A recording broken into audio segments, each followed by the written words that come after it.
देख रहे हैं आइडियल एक्सप्रेस। मैं हूं हिमांशु शेखर। बुलेटिन में सबसे पहले बात करते हैं केरल की नर्स निमिषा प्रिया की। यमन में फांसी की सजा का सामना कर रही केरल की नर्स निमिषा प्रिया को तत्काल राहत मिल गई है, फांसी टाल दी गई है।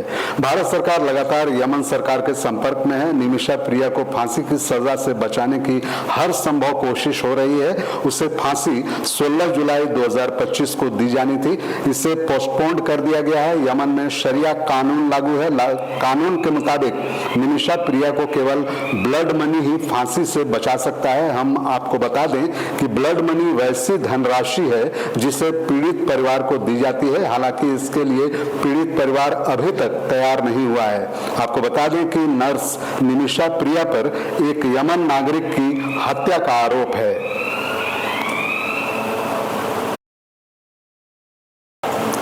और अब बात भारत के लाल शुभांशु शुक्ला की। 18 दिन अंतरिक्ष स्टेशन पर बिताने के बाद आज जैसे ही शुभांशु शुक्ला धरती पर सकुशल वापस लौटे तो पूरा हिंदुस्तान खुशी से झूम उठा।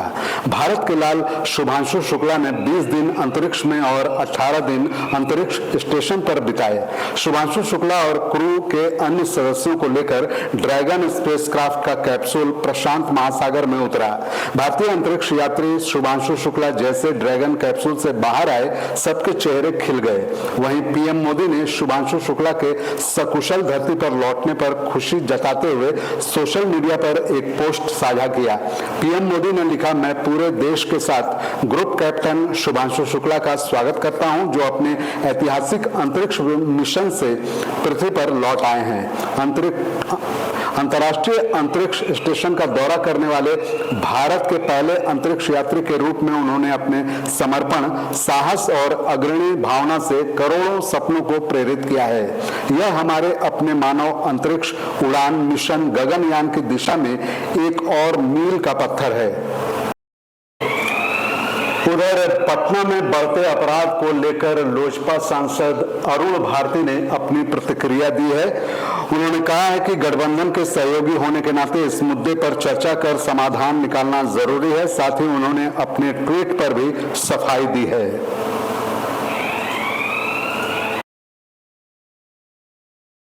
में इसकी चर्चा करते हैं और इसका समाधान लाने का प्रयास करते हैं। यही गठबंधन के सहयोगी का एक सही कर्तव्य है। और जहाँ जहाँ भी इस तरह की घटनाएं हो रही हैं, कार्रवाई भी होनी शुरू हो गई है। अब उसका रिजल्ट आता हुआ भी दिखेगा, इसकी पूरी उम्मीद है। मुझे लगता है कि साजिशन ये सारी चीज़ें हो रही हैं, लेकिन अगर साजिश के तहत भी हो रही हैं तो पुलिस का ही काम है इन साजिशों पे कंट्रोल रखना, इन साजिशों को नाकाम करना, विफल करना। नीतीश कुमार जी बिहार के, उनके हाथ में ये है, पुलिस की कमान है। लगता नहीं है कि बिहार में जैसे ही चुनाव नजदीक आता जा रहा है, तमाम राजनीतिक पार्टियां अपनी तैयारियों में जुट गई हैं। और इसी बीच झारखंड से राज्यसभा सांसद और बिहार भाजपा के सह प्रभारी दीपक प्रकाश से हमारे आइडियल एक्सप्रेस के संवाददाता सौरव राय ने खास बातचीत की है। क्या है मुद्दा, आइए जानते हैं। बिहार विधानसभा चुनाव को लेकर सरगर्मी तेज हो चुकी है। बीजेपी लगातार अपने संगठन को मजबूत करने में बिहार में जुटी हुई है। अगर हम बात करें राज्यसभा सांसद सह बीजेपी के चुनाव सह प्रभारी दीपक प्रकाश जी की, तो लगातार ये बैठक भी कर रहे हैं एवं बिहार प्रवास में भी हैं। सीधे हमसे जुड़ेंगे दीपक प्रकाश जी। सर, सबसे पहले तो आपका स्वागत है आइडियल एक्सप्रेस में। चलिए, धन्यवाद, बहुत बहुत आप सब लोगों की शुभकामना। दीपक जी, लगातार आप दौरा कर रहे हैं बीजेपी की ओर से बिहार में। आगामी कुछ महीनों के अंदर विधानसभा चुनाव होने को है, क्या कुछ तैयारी है संगठन की ओर से? क्योंकि आरजेडी का लगातार बयान आ रहा है कि इस बार जनता बदलाव के मूड में है, इंडिया गठबंधन की सरकार बनते जा रही है, यह दावा किया जा रहा है। ये भारतीय जनता पार्टी दुनिया की एकमात्र ऐसी राजनीतिक दल है जो हर क्षण, हर पल, हर दिन चुनाव की तैयारी में लगे रहते हैं। एक चुनाव खत्म होता है, हम दूसरे चुनाव की तैयारी शुरू कर देते हैं। जहाँ तक बिहार का प्रसंग आपने कहा है, बिहार में फिर से एनडीए गठबंधन की सरकार, मोदी जी के प्रति लोगों की आस्था की चरम सीमा पर, तो दूसरी तरफ नीतीश कुमार जी का काम बोलता है।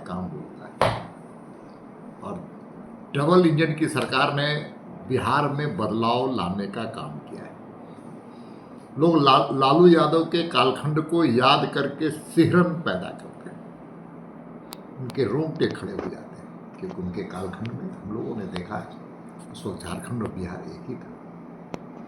किस प्रकार से गुंडागर्दी और अपराधियों को राजनीतिक संरक्षण, state sponsored crime, state sponsored corruption cum घोटाला याद करते हैं। वह उसी कालखंड में सबसे ज़्यादा बिहार से पलायन हुआ है।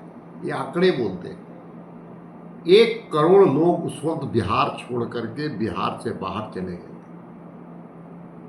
और कुछ लोग तो मौत की नींद सुलाने का काम किया सत्ताधारी दल ने। ऐसे कई बहनें कई बेटियों को हम स्मरण करते हैं जिनके साथ बलात्कार हुआ, अनाचार हुआ, और वो लोग मेरी बहनें, मेरी बेटियां, हमारी माताएं, ऐसे कई लोग मारे गए बलात्कार।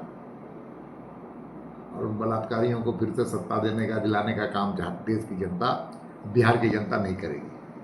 दीपक जी, एक सवाल रहेगा आपसे। पिछले कुछ दिनों के अंदर बिहार की राजधानी पटना समेत कई हिस्सों पर आपराधिक घटनाएं लगातार सामने आ रही हैं। इस पर बीजेपी का क्या रुख रहेगा? क्योंकि विपक्ष लगातार हमलावर है। वो कह रही है कि जंगल राज हमको कहा करते थे, लेकिन अब सही मायने में जंगल राज बीजेपी और जदयू की सरकार में देखने को मिल रही है। देखिए, अपराध के रिकॉर्ड लालू यादव के कालखंड में और नीतीश कुमार जी के कालखंड में वो आंकड़े बोलते हैं। दूसरी बात क्या है कि मूल अपराध छोटी मोटी घटनाएं चलती रहती हैं। कई हत्याएं हुई हैं जिसका वहाँ की सरकार में गंभीरता से संज्ञान लेते हुए अपराधियों को पकड़ने का काम किया। और अपराधी कौन है? पटना में एक व्यवसायी की हत्या होती है और पकड़ा गया अपराधी का संबंध किसके साथ है, किस पार्टी के साथ है, किस पार्टी के नेता के साथ उसका फोटो है, ये सामने आई। अब तो जनता वहां कहने लगी है कहीं फिर से कुछ उसी प्रकार का व्यवस्था खड़ा कराने की साजिश रचने का काम उन लोग तो नहीं कर रहे जो सत्ता से बाहर है। और दूसरी बात, अपराध और अपराधियों को राजनीतिक संरक्षण सत्ताधारी दलों के द्वारा नहीं मिलता है। स्टेट स्पॉन्सर्ड क्राइम नहीं होते। उस वक्त तो अपराध होते थे, लोगों के अपहरण होते थे, और अपहरण के सौदे कहाँ पर तय होते थे ये दुनिया जानती है। और किस फोन से किस क्रिमिनल को फोन जाता था, ये सारी चीजें हैं स्पष्ट। अपराधियों को जिस प्रकार से डांडो करने की इजाजत उस वक्त की सरकार ने दिया था दुनिया जानती है। आज बिहार जाइए, सड़कें अच्छी हैं, बिजली अच्छी है, पूरा बदला बदला बिहार है, बदला बदला बिहार है। सड़कें वहां पर आज चमचमाती हुई और आज सरपट दौड़ रही है गाड़ियां। गांव में सड़कें, बिजली अब 24 घंटे मिल रहे हैं, पानी की समस्या समाप्त हो गई है, हेल्थ सेक्टर में बहुत बेहतर काम हुआ है, इंफ्रास्ट्रक्चर का सभी क्षेत्र हम कह सकते हैं, शिक्षा का क्षेत्र हो, पानी की हो, बिजली की हो, सभी समस्याओं का समाधान नीतीश कुमार ने। अब वो बिहार नहीं है, पहले वाला बिहार नहीं है, लाचार बिहार नहीं है, अब मजबूत और समर्थ बिहार है। और इसी का नाम एनडीए गठबंधन की सरकार है। और लालू यादव के शासन को लोग याद करते हैं और अब तो सिहरन पैदा करते हैं। इसलिए लोगों ने देखा, लोगों ने झेला है, झारखंड भी झेला है, इसलिए वो दोबारा गलती वहाँ की जनता नहीं करेगी। दीपक जी, एक महत्वपूर्ण सवाल रहेगा आपसे। नीतीश कुमार जी के एज को लेकर लगातार सवाल खड़ा किए जा रहे हैं। यह भी दावे किए जा रहे हैं कि राजनीतिक विशेषज्ञों के द्वारा कि इस बार बीजेपी का मुख्यमंत्री हो सकता है, नीतीश कुमार नहीं होंगे मुख्यमंत्री। इस पर क्या राय है? इस प्रकार के जो अफवाह फैला रहे वो संजय रच रहे चाहते हैं कि भारतीय जनता पार्टी और जदयू के गठबंधन में मतभेद पैदा हो, लेकिन लोगों को मालूम नहीं है कि ये अटूट रिश्ता है, अटूट रिश्ता है। ये रिश्ते में इतनी ताकत है जिसकी कल्पना लालू यादव और तेजस्वी यादव और कांग्रेस लोग नहीं कर सकते। और इसलिए अटूट रिश्ता है कि दोनों का संकल्प है बेहतर और विकसित बिहार बनाने का। ना अपने परिवार और ना अपने परिवारों को बढ़ाने का वहाँ कोई काम है एनडीए में। ये वहाँ क्या है, परिवार, परिवार के अलावा क्या है, कोई दूसरा यादव है क्या? चाहे बहन है, चाहे पिता है, चाहे माँ है, चाहे बेटा है, चाहे भाई है, इसके अलावा कोई यादव को बढ़ाने का काम उन्होंने किया है क्या? एक भी यादव का नाम बता दें उसको बढ़ाने के लिए उन्होंने परिवार और ना अपने परिवारों को बढ़ाने का वहाँ कोई काम है एनडीए में। ये वहाँ क्या है, परिवार, परिवार के अलावा क्या है, कोई दूसरा यादव है क्या? चाहे बहन है, चाहे पिता है, चाहे माँ है, चाहे बेटा है, चाहे भाई है, इसके अलावा कोई यादव को बढ़ाने का काम उन्होंने किया है क्या? एक भी यादव का नाम बता दें उसको बढ़ाने के लिए उन्होंने काम किया। एक अगर हिम्मत है तो कहे कि अगले मुख्यमंत्री के तौर पर एक आम यादव जाति का नेता या कार्यकर्ता अगला मुख्यमंत्री हम बनाएंगे, है हिम्मत? इसलिए इन सब चीज़ों को भूल जाइए। अब वहाँ पर जनता तैयार है, फिर से नया बिहार बनाए, समर्थ बिहार बनाए और मजबूत बिहार बनाने के लिए एकजुट और एक मुस्त खड़े हम सब। प्रशांत किशोर ने एक नई पार्टी बना दी है, जन स्वराज पार्टी। उसमें आप लोग कई पूर्व में कार्यकर्ता रहे, वो जुड़ चुके हैं और लगातार बयानबाजी का दौर भी जन स्वराज पार्टी की ओर से बीजेपी के विरोध में दिया जा रहा है। कितना चुनौती मान रहे हैं जन स्वराज पार्टी को? देखिए, हर आदमी को अपनी अभिव्यक्ति की आज़ादी का अधिकार है। हर आदमी को राजनीतिक दल बना करके अपने विचारों को जनता के पास ले जाने का अधिकार है। हर व्यक्ति को अपने राजनीतिक दल बना करके चुनाव लड़ने का ही अधिकार है। प्रशांत किशोर जी अपना चुनाव लड़े, लेकिन एनडीए गठबंधन की ही सरकार बनेगी, इसमें कोई इफ और बट नहीं। एक आखिरी सवाल दीपक जी आपसे रहेगा। इलेक्टोरल वोटर लिस्ट को लेकर लगातार सवाल खड़ा किए जा रहे हैं और उसके टाइमिंग को लेकर भी कि चुनाव से पहले ही ये बदलाव क्यों किया जा रहा है? देखिए, वोटर पुनर्वीक्षण का काम हो रहा है और ये काम चुनाव आयोग कोई पहली बार नहीं करा रहा है, ये हमेशा होते आया है चुनाव के पहले। और चुनाव आयोग को अधिकार संविधान के धारा 324 और 26 के मिला और उसमें स्पष्ट रूप से कहा गया है कि भारत का नागरिक ही भारत के चुनाव में सहभागी बन सकता है, उसी को मतदान करने का अधिकार हो सकता है, वही मताधिकार का उपयोग कर सकता है जो भारत का नागरिक है। अब क्या है, अभी जो आंकड़े आ रहे हैं, पहचान की जा रही है, तो कहाँ से? तो मम्यार के लोग आ रहे हैं, बांग्लादेश के लोग आ रहे हैं, नेपाल के लोग आ रहे हैं। तो क्या ये शैतानी नहीं है? और इन शैतानी करने वालों के बीच में कौन संरक्षण दे रहा है? देश की जनता देख रही है। अब राहुल गांधी सड़क में दौड़ रहे हैं, खड़प खड़प दौड़ रहे हैं, तेजस्वी यादव पीछे जा रहे हैं। अब सवाल इस बात का है कि क्या भारत के नागरिकों के मौलिक अधिकार को भी छीनने का काम कांग्रेस और आरजेडी करेगी? क्या विदेशी आदमी जो घुसपैठी ढंग से, अवैध ढंग से रह रहे हैं यहाँ पर, उनको मत और मताधिकार देने का अधिकार भी कांग्रेस और आरजेडी गलत कर रहे हैं क्या? ये देश के साथ गद्दारी है। जैसा कि आपने देखा किस प्रकार से दीपक प्रकाश जी ने तमाम मुद्दों को लेकर अपनी राय रखी है और इनका साफ तौर पर कहना है कि बिहार में आगामी विधानसभा चुनाव में एनडीए गठबंधन की जीत होगी।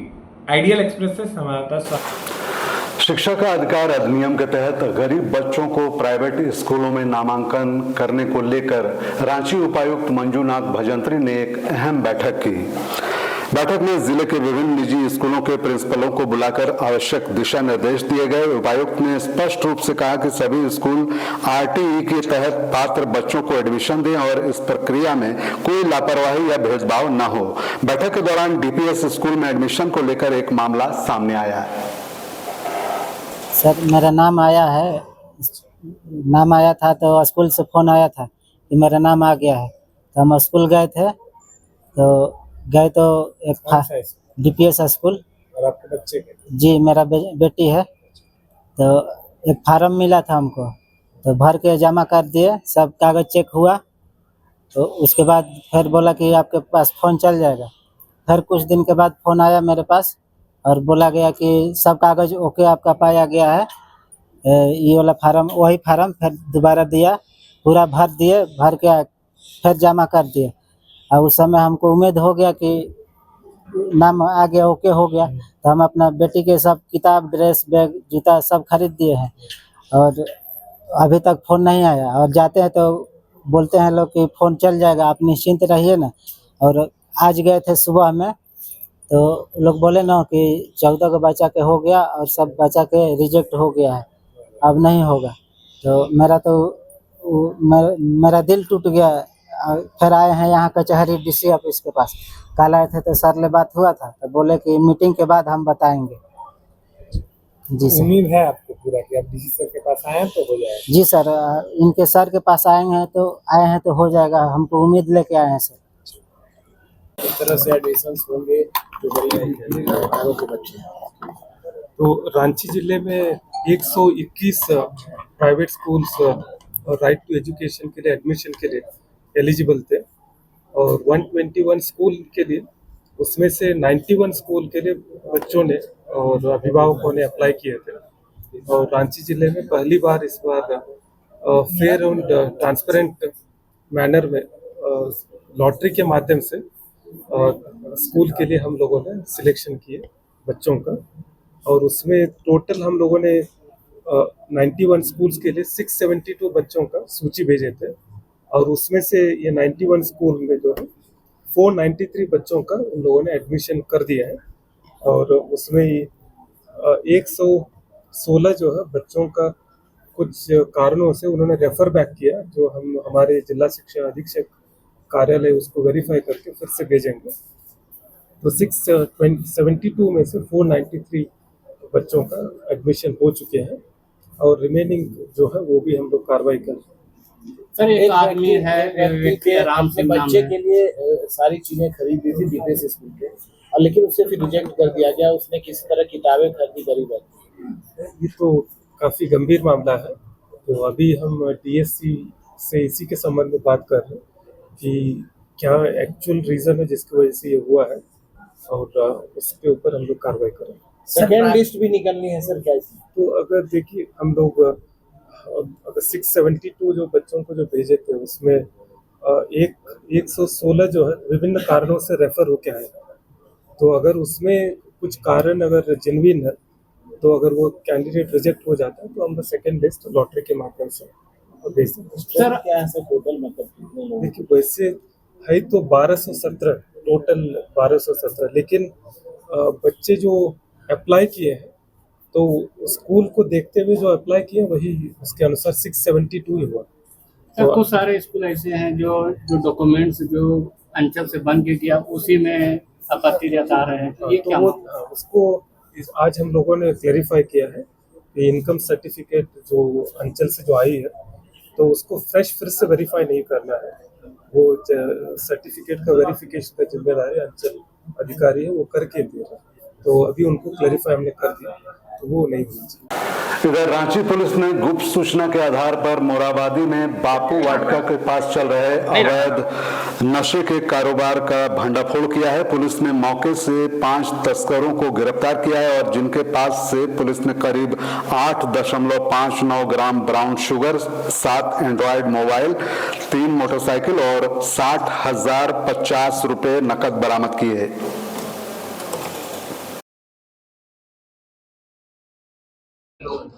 कि एक गोपनीय सूचना मिली थी कि मोराबादी मैदान के आसपास कुछ लोग जो है ड्रग सेल कर रहे हैं।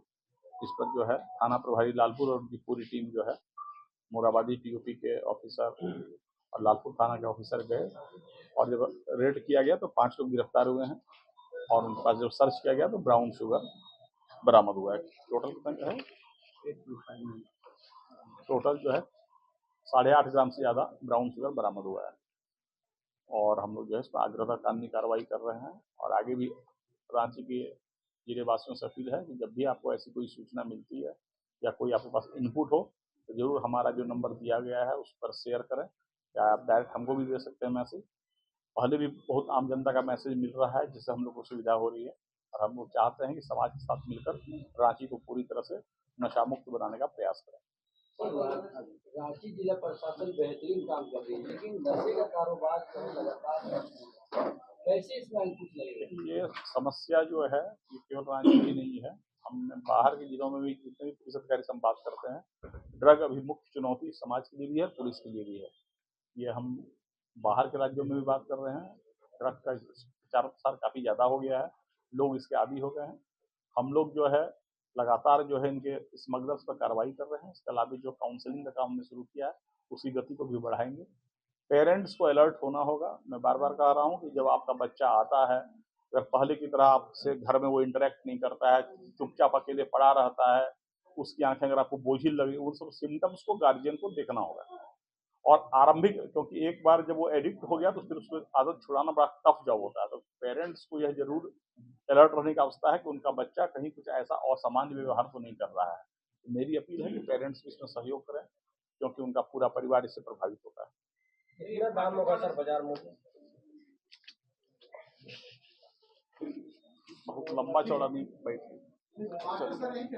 हाँ, ऑल रांची, कोई चिरौंदी का, कोई एयरपोर्ट थाना का, कोई इधर का बरियातू का। अगली खबर सहरसा से है, जहां बनगांव थाना क्षेत्र के साफाबाद बरियाही बाजार वार्ड नंबर 10 में जमीनी विवाद को लेकर जमकर मारपीट हुई है। इस मारपीट में 2 महिला और 2 पुरुष बुरी तरह जख्मी हो गए हैं, जिन्हें इलाज के लिए सदर अस्पताल सहरसा में भर्ती करवाया गया है, जहां उनका इलाज जारी है।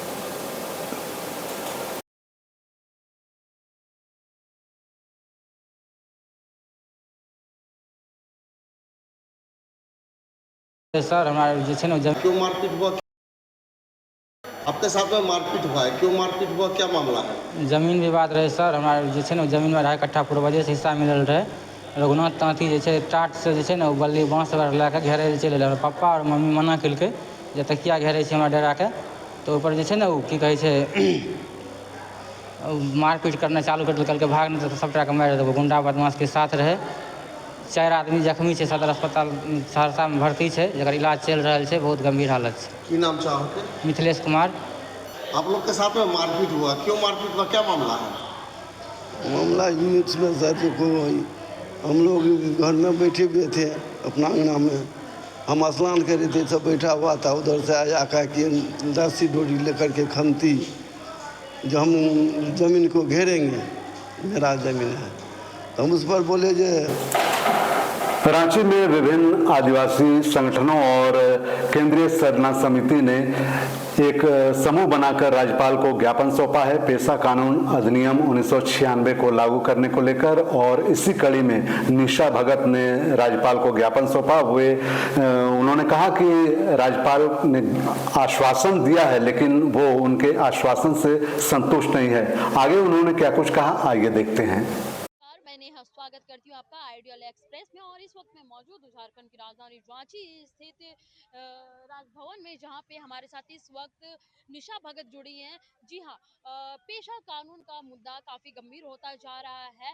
वहीं निशा भगत पैदल मार्च करती हुई गुमला से रांची पहुंची है। हालांकि कल ही इन्होंने प्रयास किया था महामहिम राज्यपाल से मिलने का, पर वो आज पहुंची और आज उन्होंने महामहिम राज्यपाल को ज्ञापन भी सौंपा है। हम सीधे तौर से जुड़ेंगे निशा भगत से और बात करेंगे। बहुत बहुत स्वागत है हमारे चैनल पर। बहुत बहुत धन्यवाद आपका। निशा जी, क्या कुछ कहेंगे? आप पैदल मार्च करते हुए गुमला से आप रांची स्थित आई हैं और आज महामहिम राज्यपाल को ज्ञापन भी सौंपा। हालांकि ये जो मुद्दा है ये काफी पुराना है, लोग इसे लेकर के कई बार सड़कों पे आए, कई बार आंदोलन किया, कई बार उन्होंने मांग की है, लेकिन अब तक इस पर किसी भी तरह का विचार विमर्श नहीं हो पाया है, जिससे अब सभी आदिवासी समाज आक्रोश में भी है। दुर्भाग्य है, इस झारखंड राज्य का 25 साल हो गए इस झारखंड को बने हुए, और हमारे पूर्वजों ने जो खून बहाया, हमारे पूर्वजों ने बलिदान दिया, हमारे वीर शहीदों ने जो बलिदान दिया है झारखंड को अलग करने के लिए, और आज हमारी जो रूढ़िवादी परंपरा है, जो आदिवासी जनजाति के लोग यहाँ वास करते हैं, 5th शेड्यूल के तहत यहाँ आदिवासी राज करते हैं, लेकिन हमारे आदिवासियों के बारे में सुनने के लिए यहाँ कोई नहीं। हमारे जो वर्तमान के विधायक मंत्री हैं वो धर्मांतरित है। जो हमारी 28 सीटों में, जो लगातार मैं करी हूँ 28 सीटों में 10 सीट जो है धर्मांतरित आदिवासी क्रिश्चियन का है, जो कि इस विषय में हमारा पूरा झारखंड में 2017 में धर्मांतरित बिल लागू हो चुका है, जबकि इस विषय में लगातार विधायकों और मुख्यमंत्री जी को घेरा जाता है, लेकिन इनके पास जवाब नहीं है कि आदिवासी समुदाय को किस तरीके से संरक्षित किया जाए, यहाँ के जल जंगल को किस तरीके से संरक्षित किया जाए। लेकिन महामहिम राज्यपाल महोदय के पास आने के बाद मुझे एक आश्वासन मिला और एक मृदुभाषी मुझे प्रतीत हुए और मुझे बहुत हृदय से प्रसन्न हो कि उन्होंने हमारा सम्मान किया और उन्होंने कहा है कि आदिवासी बहुल क्षेत्र के आदिवासी जन्य जनजाति के लोगों का मैं सम्मान करता हूं और उनके लिए मैं माननीय मुख्यमंत्री से मैं बात करूंगा और आपका पेशा अधिनियम लागू कराने में हमारा पूरा सहयोग रहेगा। ये आश्वासन महामहिम राज्यपाल ने दिया, आप इसे पूरी तरह से संतुष्ट है यानी? देखिए, जब तक लागू नहीं होगा तब तक मैं संतुष्ट नहीं रहूंगी और अगर बातें नहीं सुनी जाएंगी, चूंकि अभी विधानसभा सत्र शुरू होने वाला है, जरूरत पड़ी तो मैं विपक्ष के लोगों से भी बात करूंगी, विधायक महोदय या महोदया होंगी जो, उनसे मैं बात करके इस बात को सदन में रखने का काम करूंगी और अगर सदन में भी बात सुनाई नहीं देती है तो फिर मैं इसको उग्र रूप से आंदोलन करूंगी और आंदोलन में भी अगर नहीं सुनती तो आत्मदाह करूंगी। आत्मदाह करने की ये तो बहुत ही बड़ी बात कह दी आपने। लेकिन निशा जी, क्या लगता है, ये तो आदिवासियों की सरकार है, इन्हें आदिवासी समाज के लोग जो है उन्होंने काफी ज्यादा उन्हें चुना है, तो फिर वो क्यों आखिर आदिवासियों की मांग को पूरा नहीं करे? आखिर क्या वजह है कि बार बार आदिवासियों को दर बदर की ठोकरें खाने पड़ रही है? चूंकि पूरा झारखंड राज्य जानता है कि ये आदिवासी बहुल क्षेत्र में आदिवासी मुख्यमंत्री होने के बावजूद आज हमारा जल जंगल जमीन लूटा जा रहा है। हमारे झारखंड में दलाल प्रवृत्ति के लोग ज्यादा हावी हो गए हैं, हमारे समाज के परिप्रेक्ष्य में कोई काम नहीं किया जा रहा है, तो दर्द होता है। इस दर्द को लेते हुए आज यहाँ तक पहुंची। हमारे यहाँ स्वास्थ्य व्यवस्था अच्छी नहीं है, हमारे यहाँ शिक्षा व्यवस्था अच्छी नहीं है, गाँव में जाके देखिएगा पानी पीने के लिए स्वच्छ पानी नहीं है, हमारे लोगों के पास कपड़े पहनने के लिए नहीं है। लेकिन आज जहाँ हम लोग विकास में रोड़ा नहीं बनते हैं, कभी नहीं बने ना ही बनेंगे। आदिवासी कभी भी झारखंड का विकास नहीं चाहता हो, ऐसी बात नहीं है। हम लोग भी अपना विकास चाहते हैं, लेकिन हमारा विकास का हक और अधिकार को जो धर्मांतरित लोग हैं वो लोग लगातार खाने का काम कर रहे हैं, जो कि इसको रोकने की अति आवश्यकता है। यदि धर्मांतरित लोग हमारा हक और अधिकार खाएंगे, हिंदू हो चाहे मुसलमान हो चाहे सिख हो चाहे ईसाई हो, सभी धर्मों में अगर आदिवासी बहन बेटियां चली गई हैं तो उनका अधिकार को समाप्त कर देना चाहिए। क्या लगता है निशा जी कि अगर पेशा कानून लागू हो जाएगा तो इससे आदिवासियों को कितना फायदा पहुंचेगा? जिस तरीके से ग्राम सभा के माध्यम से ये जो जुमला दिया जा रहा है शराब की दुकान खोलने का, तो शराब की दुकान से ज्यादा बेहतर है हमारे लोगों को शिक्षा चाहिए। बारिश ने सहरसा के मुख्य बाईपास सड़क की पोल खोल कर रख दी है। यहाँ स्थिति यह है कि सड़क पूरी तरह से तालाब में तब्दील हो चुका है। जल जमाव की वजह से कहाँ सड़क है और कहाँ गड्ढे, उसका पता ही नहीं चल पा रहा है, जिसकी वजह से इस सड़क से आवागमन करने वाले लोगों को हर वक्त दुर्घटना की आशंका बनी रहती है। स्थानीय लोगों का कहना है कि इस मुख्य बाईपास सड़क की आज से नहीं बल्कि पिछले कई वर्षों से यही स्थिति बनी हुई है। आरसीडी द्वारा करोड़ों की राशि से सड़क का निर्माण तो कर दिया गया, लेकिन जल निकासी के लिए नाला का निर्माण नहीं करवाया गया, जिसकी वजह से हल्की सी बारिश के बाद ही सड़क पानी में डूब जाती है। सड़क के बीच बने बड़े बड़े गड्ढे में वाहन पलटने से दुर्घटनाएं होती रहती हैं, जबकि रोजाना इस सड़क से सैकड़ों वाहनों का आवागमन होता रहता है, जिसे देखने वाला कोई नहीं है।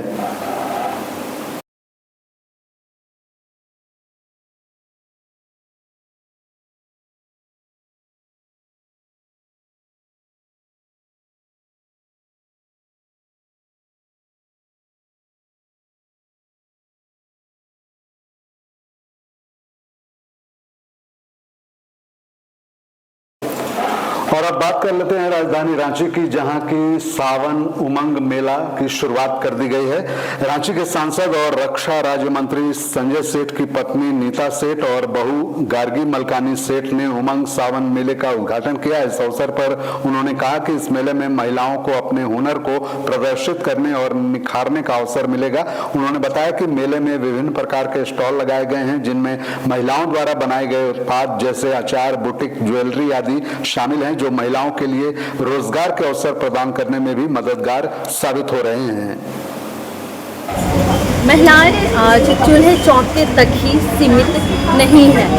जी हाँ, इस वक्त मैं मौजूद हूँ महेश्वरी भवन में, जहाँ पे रोजगार मेला लगा है और यहाँ पे कई महिलाएं जो है इस मेले में जुड़ी हैं और निखर कर सामने आ रही हैं। कई स्टॉल यहाँ पे लगाए गए हैं, महिलाएं काफ़ी ज़्यादा खुश नज़र आ रही हैं। हमारे साथ हम जुड़ते हैं यहाँ के गेस्ट से और उनसे बात करते हैं अपने परिचय दे दीजिए।